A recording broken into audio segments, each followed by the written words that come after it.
Bonjour toi. Je te propose aujourd'hui de te raconter une nouvelle histoire. Un cheval bien silencieux.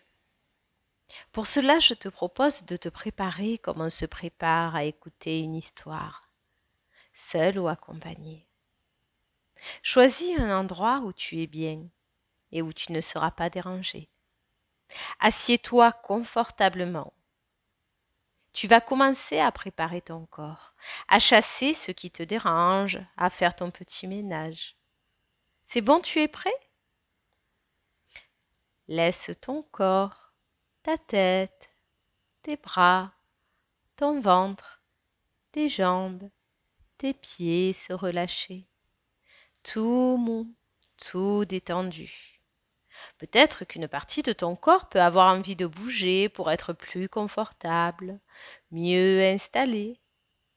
Prends le temps de trouver ta place. C'est très bien.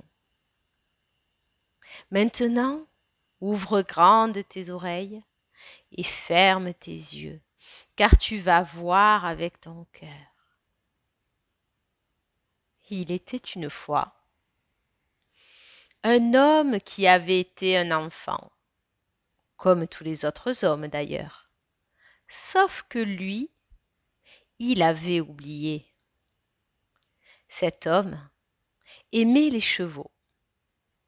Il aimait tous deux, leur force, leur prestance, cette manière bien à eux d'aller libre et fougueux. Un cheval l'intriguait particulièrement. Ce cheval n'avait pas de maître. Il était venu dans le lieu un jour d'été, puis il y était resté. Ce cheval vivait en harmonie avec la nature environnante. Il venait quelquefois au contact de l'homme, mais il se laissait difficilement approcher. Sa robe marron lui donnait une élégance et une douceur naturelles. Un jour, près de l'écurie, l'homme décida que c'était le bon moment pour aller chercher ce cheval sauvage et s'en occuper. En effet, il se dit qu'avec une certaine persévérance, il arriverait à monter ce cheval à sa guise. Après tout, il avait une certaine expérience et dompter un cheval ne lui faisait pas peur. Ainsi, il passa de longues heures à essayer de convaincre l'animal par tous les moyens. Il l'obligea même quelquefois à le porter sur son dos. Le plus étonnant dans cette histoire, c'est que le cheval ne disait rien. Il observait cet homme, impassible.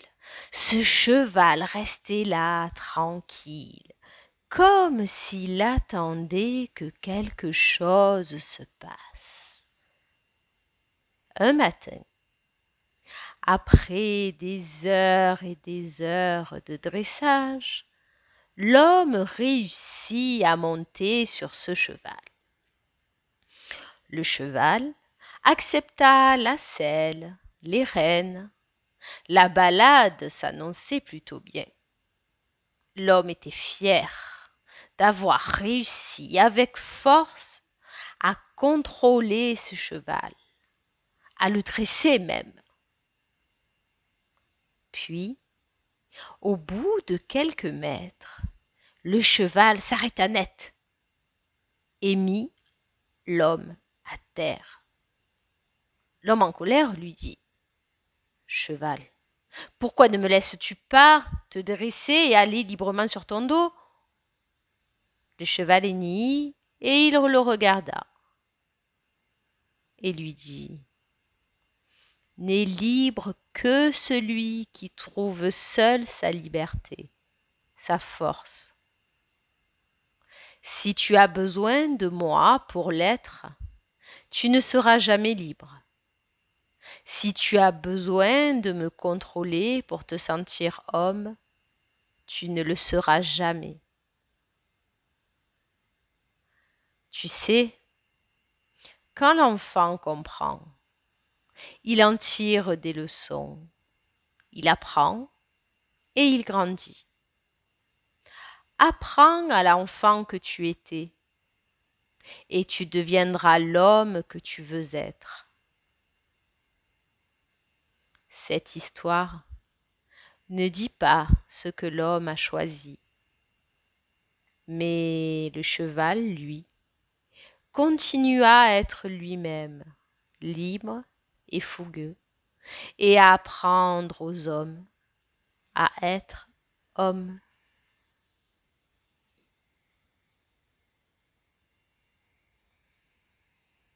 À bientôt, toi.